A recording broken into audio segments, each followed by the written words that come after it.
Notre rencontre d'aujourd'hui s'inscrit en droite ligne des mesures prises par plusieurs pays afin de lutter contre la propagation du Covid-19. Cette pandémie touche plus de 100 pays, affecte tous les continents et pourrait être considérée comme l'une des plus graves crises sanitaires de ce siècle. Dans cet esprit, vous conviendrez avec moi que le Royaume d'Arabie Saoudite, qui abrite les lieux saints de l'islam, où se rassemblent chaque année des millions de croyants pour s'acquitter de leurs obligations religieuses, a une très grande responsabilité vis-à-vis de cette crise.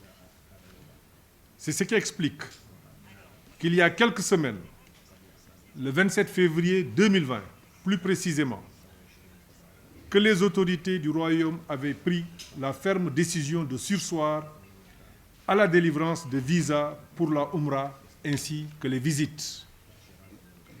Cette mesure, sur laquelle l'ambassadeur d'Arabie Saoudite reviendra tout à l'heure, signifie que pour le mois de Ramadan à venir, la Umrah, que les milliers de musulmans à travers le monde ont l'habitude d'effectuer, ne sera pas possible, hélas. En d'autres termes, il ne sera pas possible à nos compatriotes et pour les fidèles des autres pays d'effectuer la Umrah et d'aller en Arabie Saoudite pendant le Ramadan qui débutera vers la fin du mois d'avril. Concernant le Hajj, l'ambassade d'Arabie Saoudite à Dakar nous a transmis le 11 mars 2020 une note verbale par laquelle le ministère saoudien du Hajj et de la Umrah demande au gouvernement du Sénégal, à tous les gouvernements des pays musulmans, je cite, de bien vouloir surseoir à tout engagement nouveau concernant l'organisation de l'édition 2020 du pèlerinage à la Mecque, jusqu'à ce que la trajectoire du Covid soit claire. Fin de citation.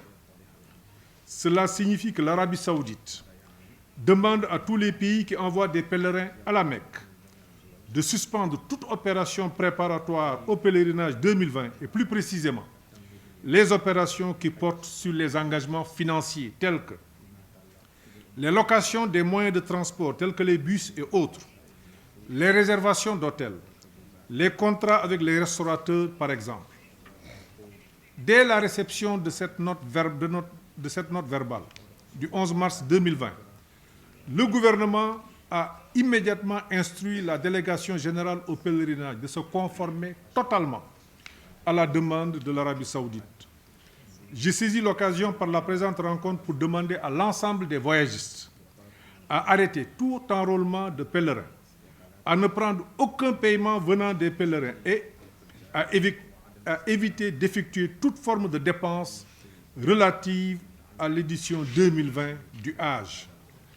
Je lance également un appel à tous nos compatriotes désireux d'effectuer le pèlerinage cette année afin qu'ils évitent pour le moment de payer leur argent dans des opérations ou des activités relatives au Hajj. Le gouvernement les invite, tel que le signal, les invite à attendre que le signal leur soit donné au moment approprié et par voie officielle avant d'engager leur denier dans le cadre de cette édition 2020 du pèlerinage. Je voudrais demander à l'ambassadeur d'Arabie Saoudite de bien vouloir transmettre aux serviteurs des deux saintes mosquées, le roi Salman Ben Abdelaziz Al Saoud et au prince héritier Mohammed Ben Salman, le message de soutien de son frère, son Excellence M. Macky Sall, président de la République du Sénégal, pour le courage et la détermination avec lesquels ces pertinentes décisions ont été prises.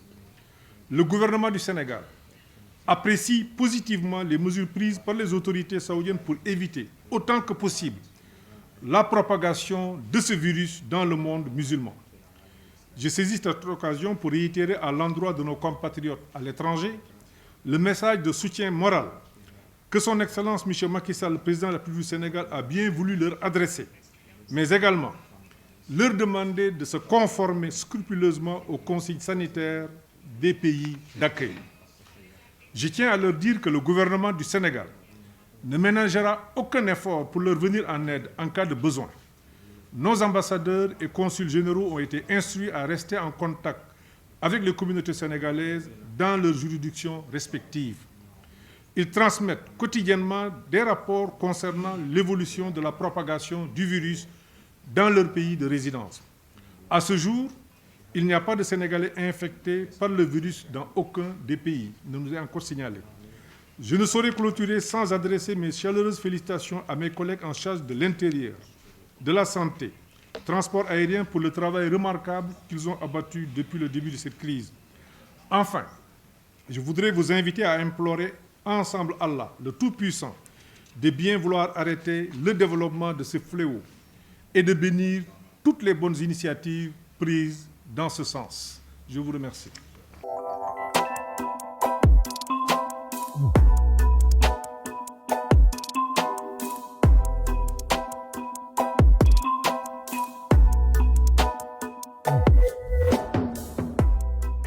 cheetetetet mais yow sawaay yow fu ñu la fekk yaa ngi ci kanamu ordinateur bi wala sa kanamu tablette ba sa téléphone portable lu xew mais damay lire ay information waaw xoolal boo bëggee am ay information yu leer nañ et en temps réel duggal ci www.senegal7.com ay information yu wóor man de maa ngi ak application Sénégal 7 lépp lu xew dama koy jot ci sama téléphone ci tàng bi te nag application Sénégal 7 am ko yomb na da ngay dugg ci Play Store wala Apple Store nga télécharger ko rek xam li xew ci réew mi ak la xew ci bitim réew te nag dara du la ci umpu. Vous voulez des informations en temps réel? Cliquez sur www.senegal7.com. Sénégal 7, le roi de l'information en temps réel.